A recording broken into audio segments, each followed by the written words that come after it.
Eventually, your husband passed in 2020. 2-3 years later, Ukraine, there's an invasion of Ukraine, right?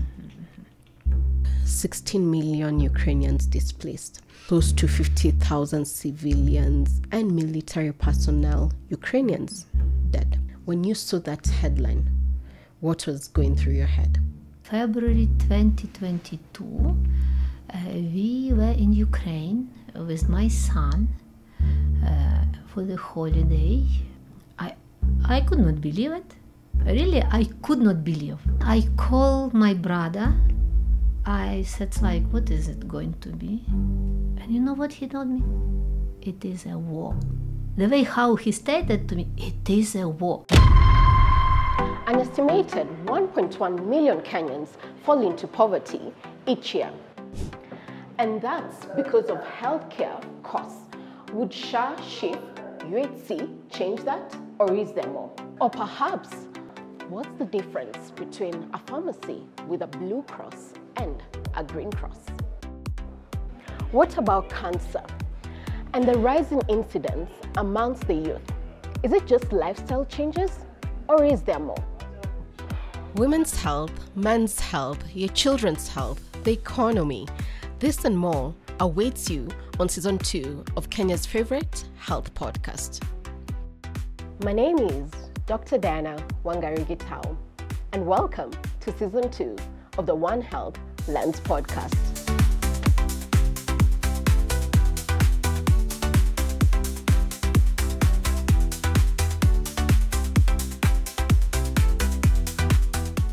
Hello, welcome to this special edition of the One Health Lens podcast.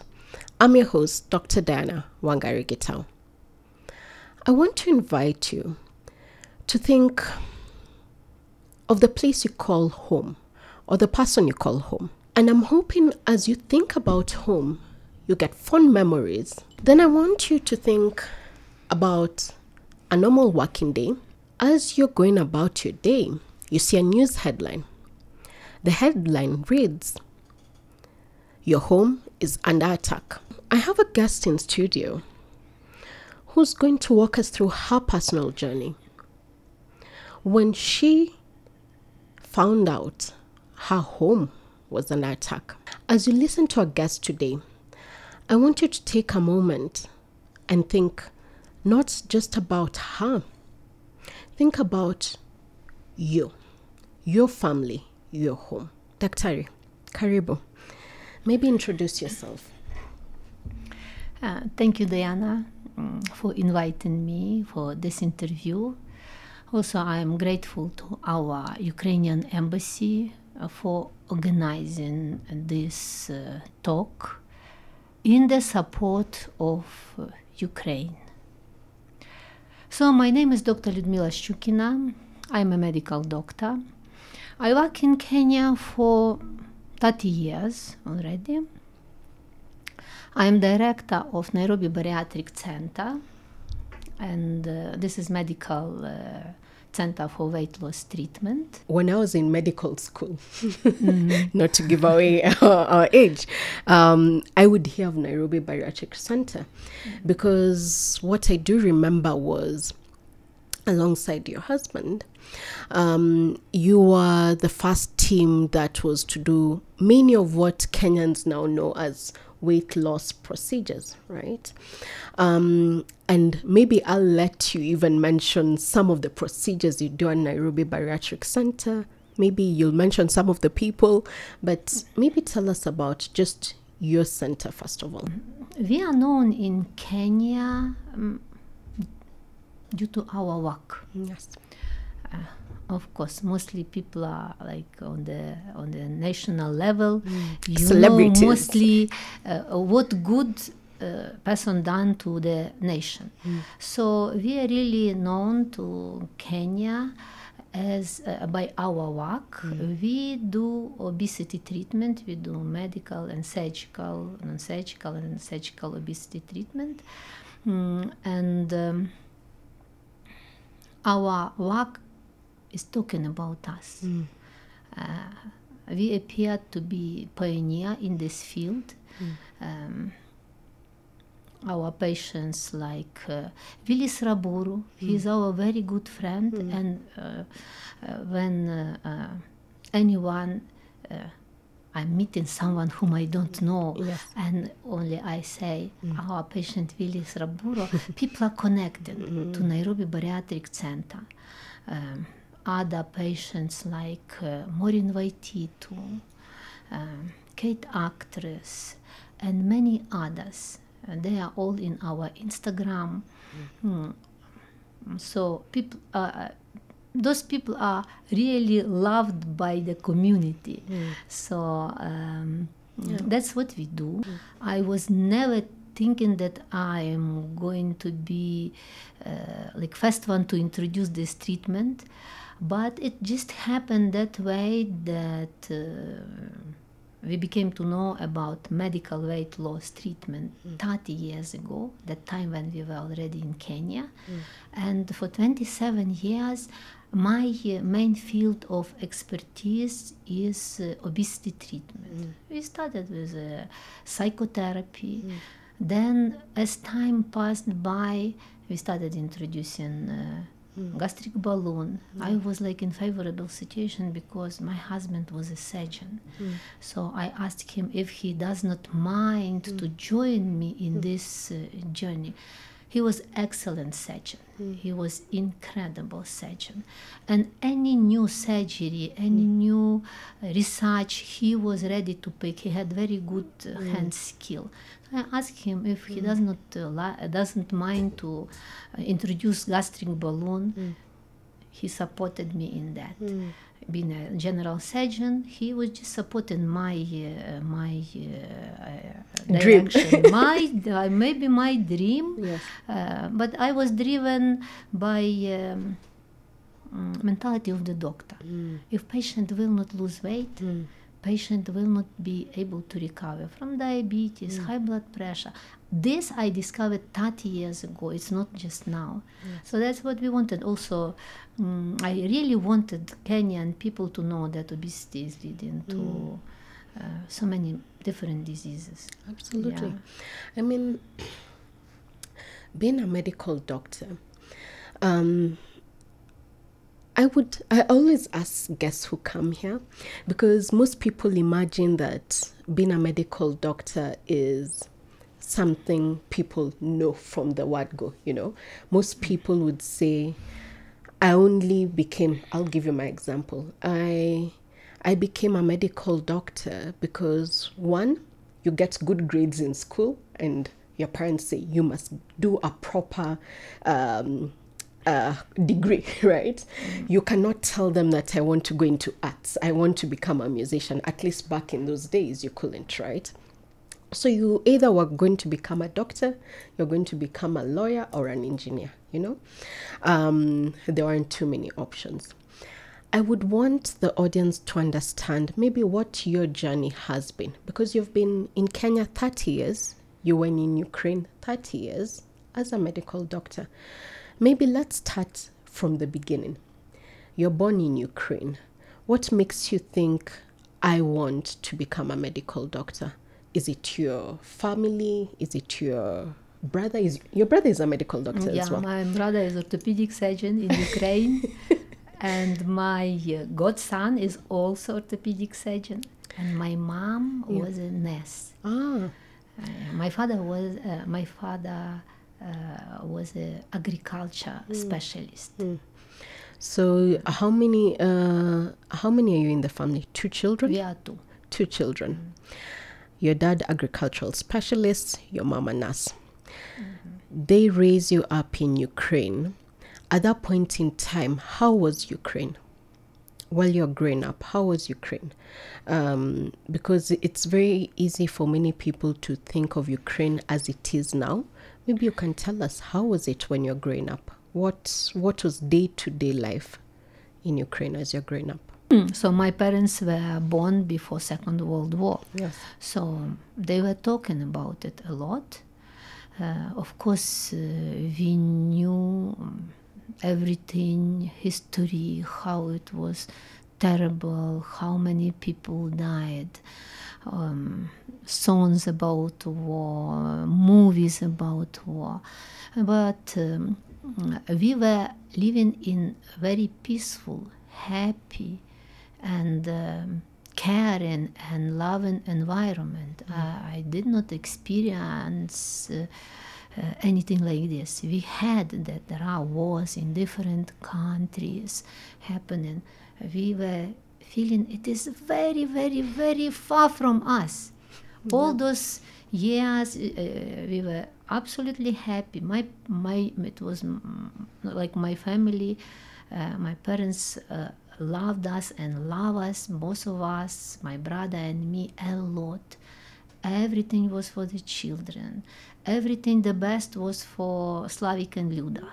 We were like number one for the parents. Not them, they were number one. We were number one for them.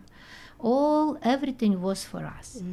We grew up in a very happy country.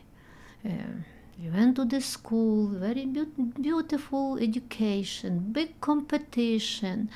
A lot of dancing. A lot of dance. I love dancing. Dancing, dancing culture, dancing schools. Music is. I graduated musical school. 5 years. I was going for the musical school, and I graduated in class of Bayan. Dr. Shukin also studied Bayan and guitar. My brother also. My godson also, he studied music. So like almost each town have a musical school. So it's absolutely peaceful, happy country, and I really felt free. That freedom which my parents introduced to my character, because maybe you will ask me, Dr. Shukina, why Kenya? Yeah, so far from Ukraine. I know. Looks like we have that freedom in the nature, in the character. My father, I remember he was listening Voice of America secretly. Yes, secretly. Yeah, because it was during that time. But still, the way how it was very peaceful. But with the time, people wanted to be free in the world. We had we were not allowed easily to travel to know other countries, other nations, other cultures, and human beings, they are curious. You want to interact. Yeah, we want to. Yeah. So my husband went through the special postgraduate training in Voroshelovgrad, town called Voroshelovgrad. So he had special postgraduate courses which were preparing Ukrainian doctors to work overseas. So their doctors were to be trained in specific diseases, specific problems, medical problems in different countries. We can see Kenya has tropical diseases, Ukrainian, we don't have like that. So it was like 2 years special training. The same time, we did not know English. Our nation did not know English well. Also in the school, we were learning English. But I must tell you, we were learning that way, just not to know it. Also, I had very good grades. I had the highest grade, even in English. Yes. But I could not speak. Not at all. Yeah, because you're not. It you was have not to a target for us to know English, I think. Yes. Yeah. So then my husband was in Kenya first time. He was working in New Nyanza General Hospital. New Nyanza, that is a while back. The hospital name has changed now. Yeah. Yeah, but yes, go on. Yeah. So he came in the group of doctors who were posted by Soviet Union. Half of those doctors were Ukrainian. Because we met with them even later on, and doctors were to start this hospital. So my husband was, I think, 2 or 3 years. Then after contract was finished, hospital was given to Kenyan medical professionals to run, and then my husband came back to Ukraine. And that's where he met you and convinced you. That is when we met. We were married, and maybe after 1 year being married, I remember he just came to my consultation room because we were working in the same hospital. He was head of surgical department. I was working as a family doctor. So he just rushed to my office in my room, and he said, "Oh, I was invited by Ministry of Health of Ukraine, of Kiev, for interview because they were selecting doctors who have experience working in African countries. It was like to help country. So we were invited to work in South Africa. We were working in Bo Pilong Community Hospital in Boputaswana. It was community hospital. So we were selected. Competition, by the way, was quite high. But because my husband had a lot of experience, he was absolutely comfortable in English, in professionalism, in his skills. So he was selected. Yes. I was selected as a wife. But also I remember what my husband said. Yes.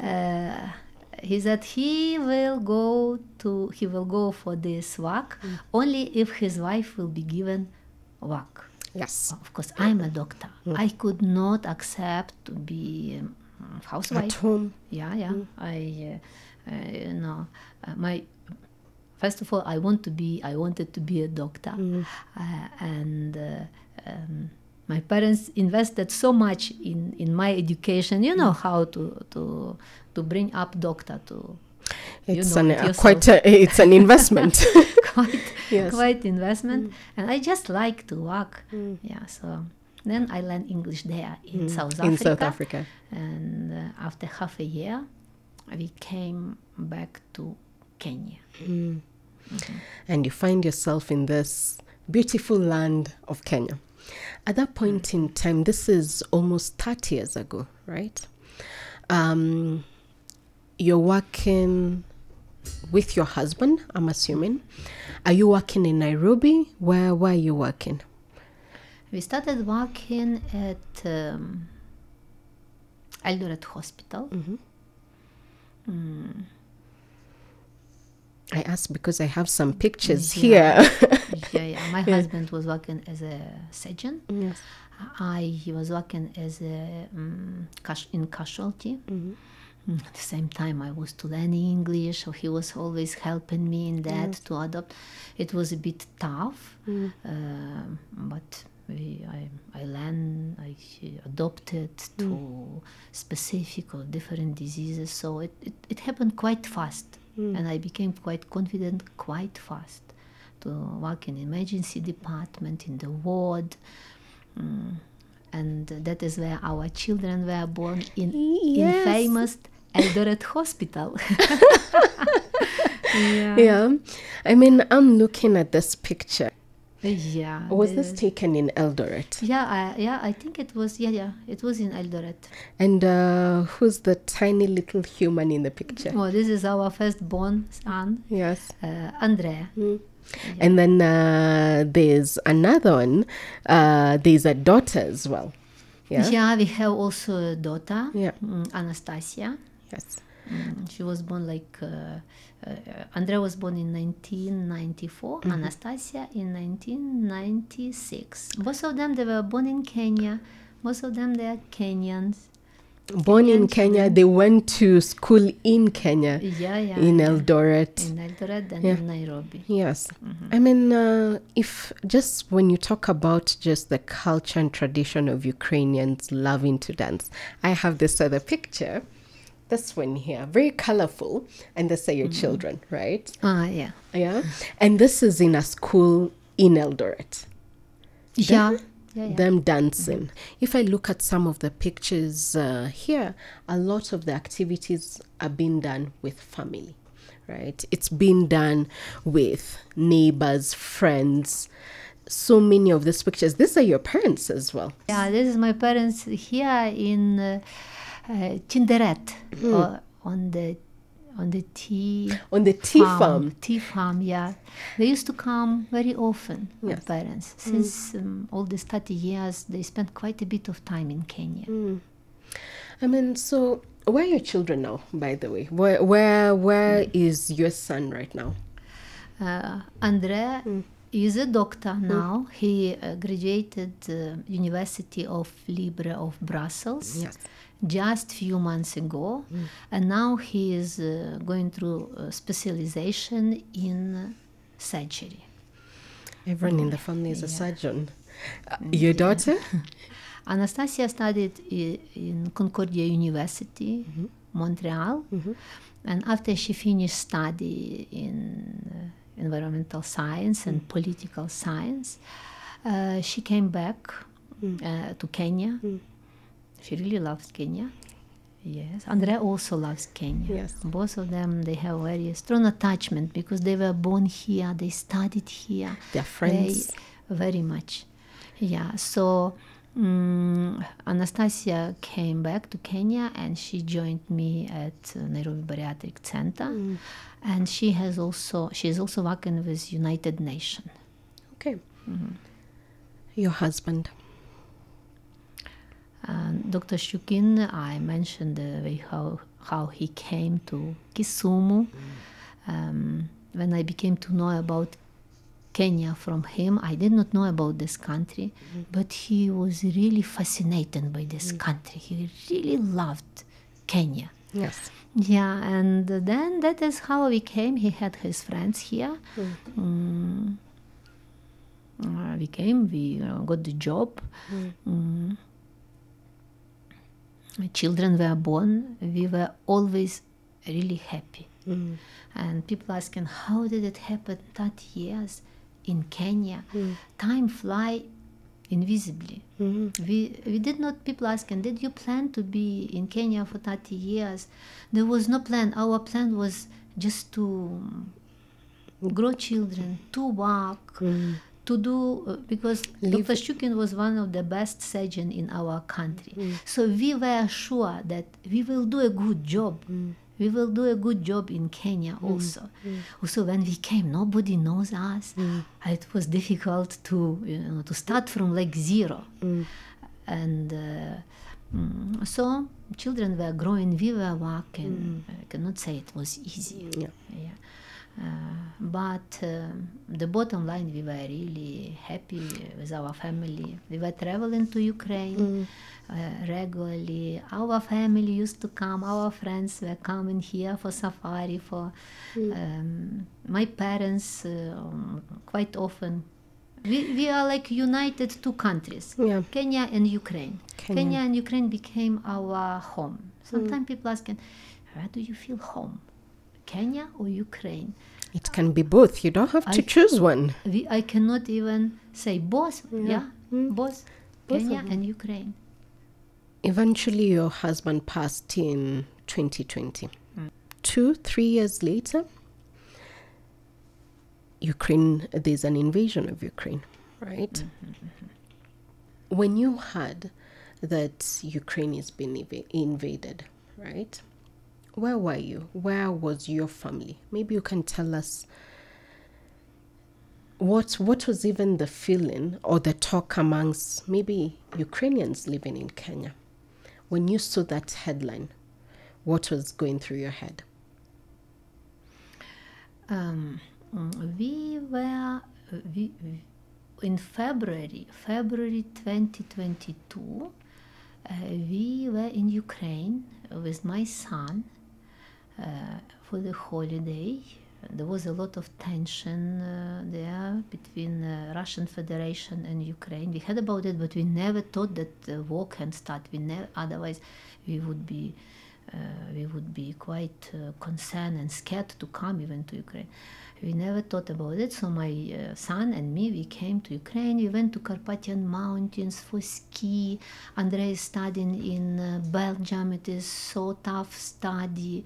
And by the way, Andrei studied here in English, and then in French. In Belgium, he was to study in French. It was not easy journey. We did not select easy journey for our children. Yes. Yeah. So then. We left maybe on around 12th or 15th February. We just flew back. Andrei went to Belgium. I came to here, to Kenya. And on 24th, we hear Russian soldiers entered Ukraine. Attack Ukraine. I could not believe it. Really, I could not believe. And then I called my brother. I said, like, what is it going to be? And you know what he told me? It is a war. The way how he stated to me, it is a war. Oh, like that what we had, Germany announced war, all nation. It's like unbelievable that somebody can enter to our land forcefully. No. Yeah, it took some time and then after we see what is going on, all this shooting, all those flooding and like destroying all towns, killing so many people.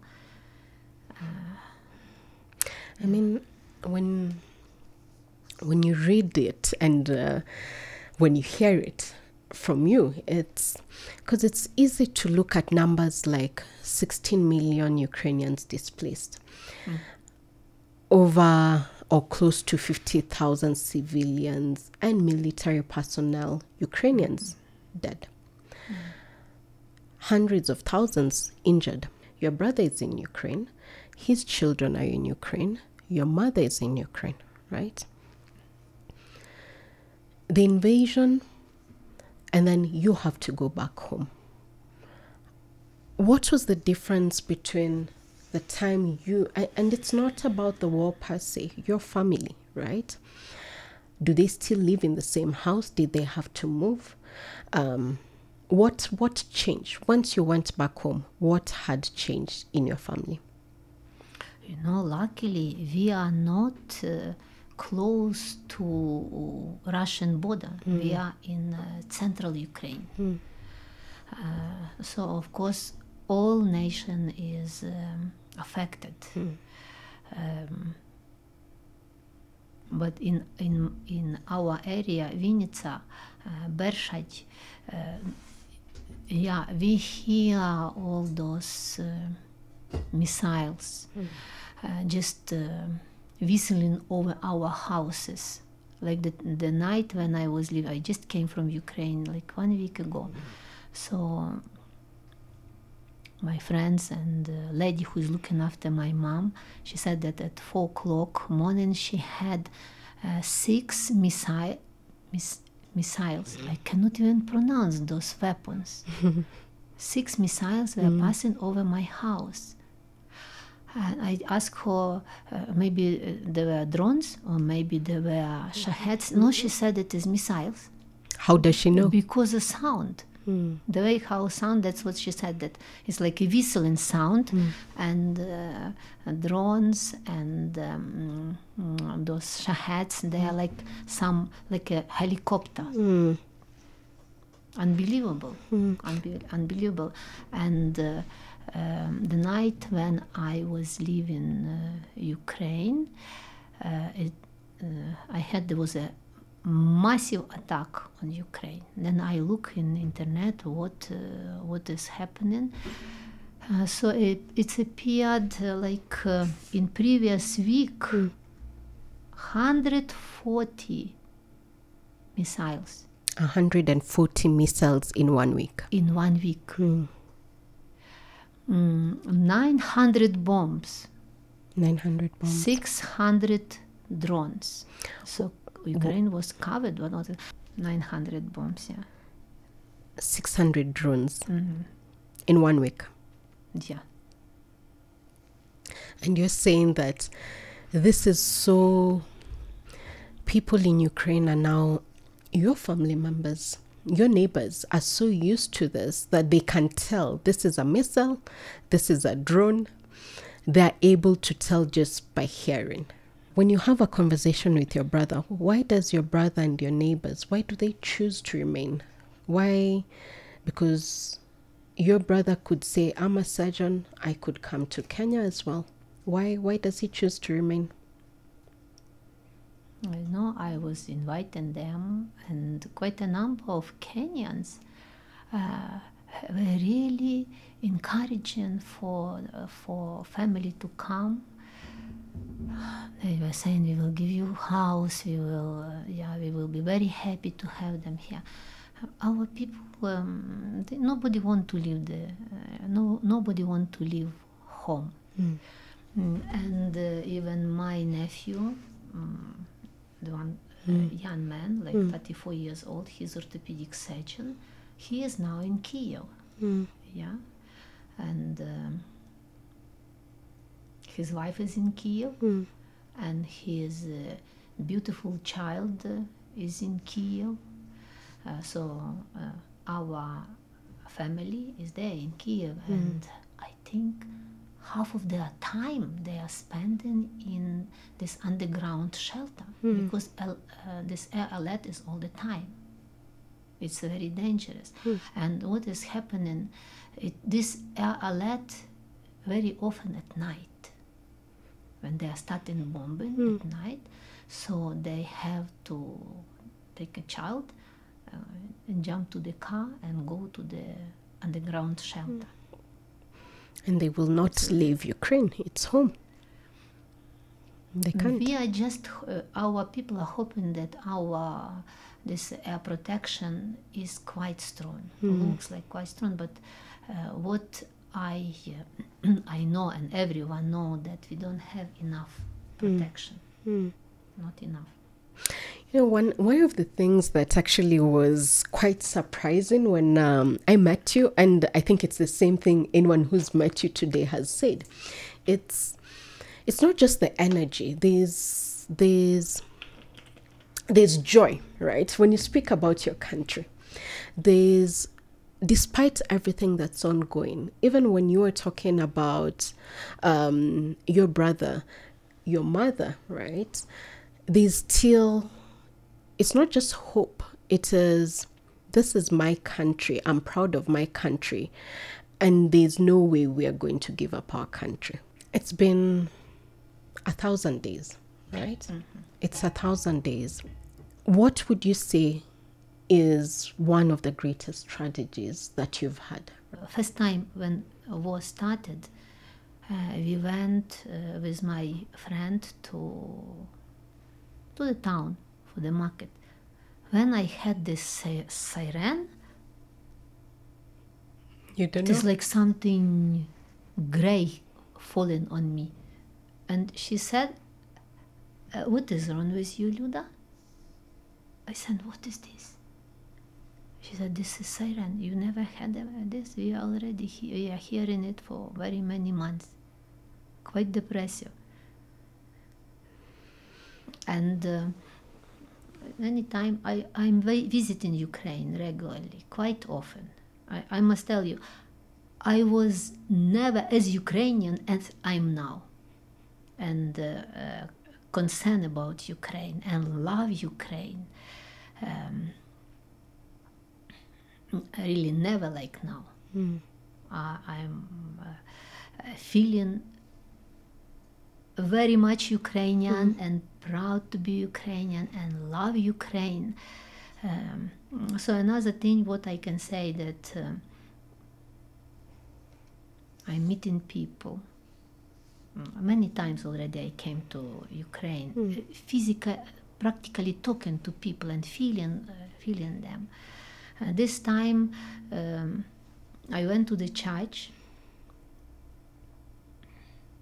in my village, and there was another lady. There was not one lady. She started talking to me. I was not even sure that I know her, but she knows me, because not many people from our district and even our village, there is no one who went to Kenya.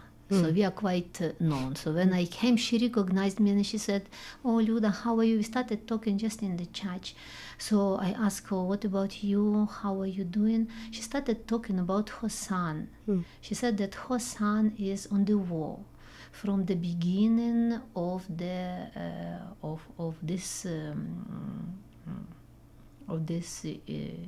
invention. So then I asked, so how is he? She said, what I asked, what is he saying about her? Because already like 1.5 years, a young man is in the war. And she said that he's always saying he is okay, but he is on zero. Zero, it means on front line. I just learned zero. I never knew what is zero. He's Zero, on the front line. On the front line. So then we somehow we stopped talking, and then I was thinking, oh, what did she say, this lady? Then I came back to this lady and I asked, so how is he? Is he coming sometime for vacation? She said that he came 2 times, and he was injured to his hand. He was operated 2 times, so he was like for 1.5 months in Ukraine and hospital and at home, and after he recovered, he is back to the war. I thought, oh, it is, and Mama is just in the church praying for the child to survive. So I was, I thought, what can I help? I was just thinking, how can I help this woman? Generally, what I can see, like our people there in my town, in the village where we stay, people are preparing a lot of food, clothes, whatever people can. People are working, people are preparing and sending there to our soldiers to give them maximum support what they can give. Meat, fish, just they are making conservation. Like Saturday, Sunday, all our ladies are preparing for the war, for the soldiers. Another thing, what I can say, like my experience with people, I went to visit Dr. Shukin's grave. It is 4 years since he died, and next to him there are so many graves of the soldiers, Ukrainian soldiers, who died in the war, and each grave has a Ukrainian flag, blue and yellow. And I was to give something to some people who are there, so I approached one lady, and we started talking, and I can see she's crying. She is crying, tears are just pouring. Her friend was next to her, and then her friend said that her son was just buried like 6 months ago. I did not even know what to say. And Mama is crying, and she cannot express how big, I cannot express how big pain is for the mama to lose the child. That's what is going on. Each life is valuable, and what we know, I know since in Ukraine how we were taught and how we were talking that the most valuable for the human being, it is his life. To be taken life like this, it is a big suffering and big disaster. It is. Ukraine has been a good friend to Kenya, a good friend to actually many African countries, because grain, you showed me pictures of this. My father harvesting wheat. This is a picture of your harvesting wheat, some of which probably ended up in Kenya, right? When you think about, before we even talk about the embassy, when you think about your country and just how productive it is, right? I've seen pictures of, and I might not have it here, but I've seen a lot of pictures of production, right? Sunflowers, beekeeping, so a lot of honey, wheat, all that was being produced not just in Ukraine, but was even being shared, right? Was being exported to other countries. Did you know that you produced this much, that it was being exported to your own country here, Kenya? Did you know we actually received grain from Ukraine? Truly saying, no. Only after war started, I became to know that Ukraine is the biggest exporter, biggest producer of wheat, sunflower, all those agricultural products. I just remember that my father was agriculture specialist. Yes. He had a high education. He graduated university in Kherson. Maybe you hear now a lot about Kherson, that Kherson is destroyed and how people suffer there. So my father studied in Kherson quite long ago. And he told me that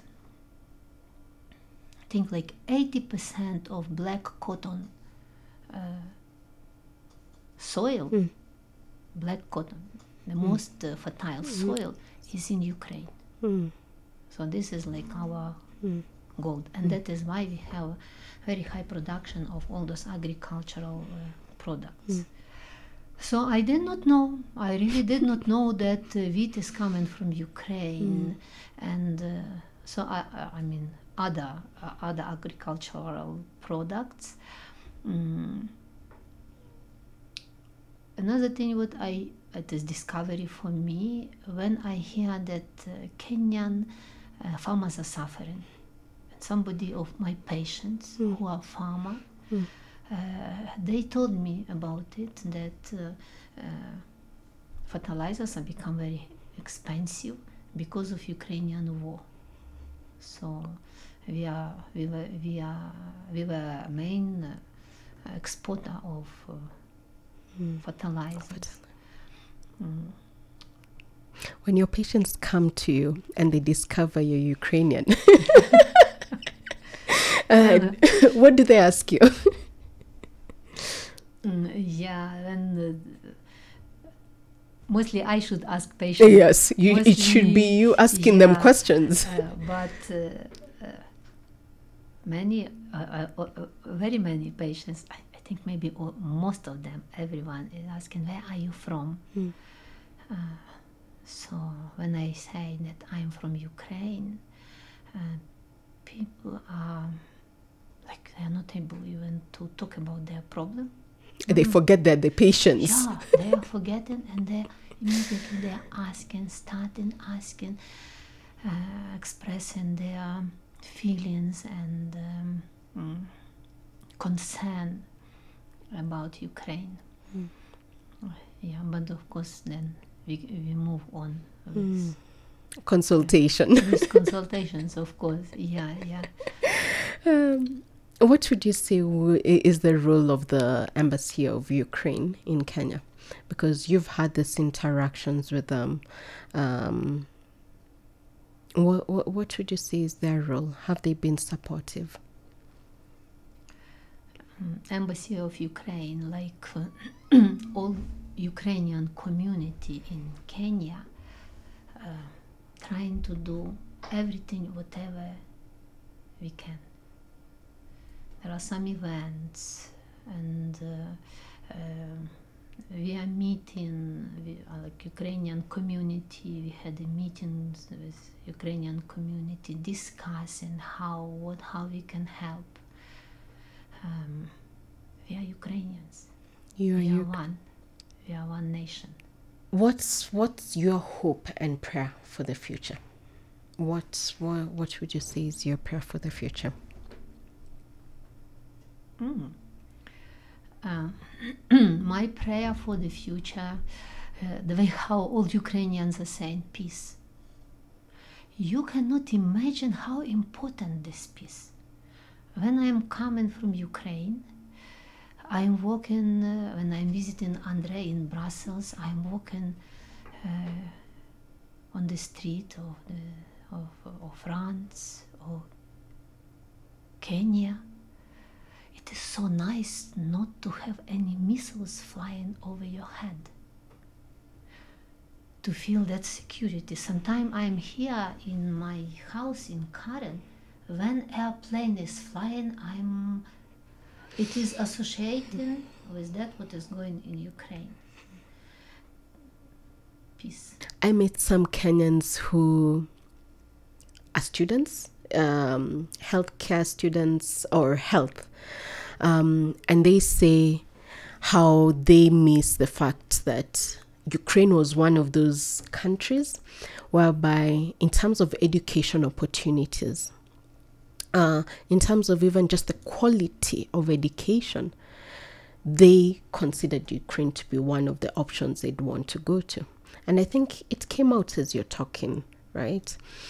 I know during the time of the invasion, we had around 200 African students who had to discontinue their education. I think some of them were accepted to continue in Poland.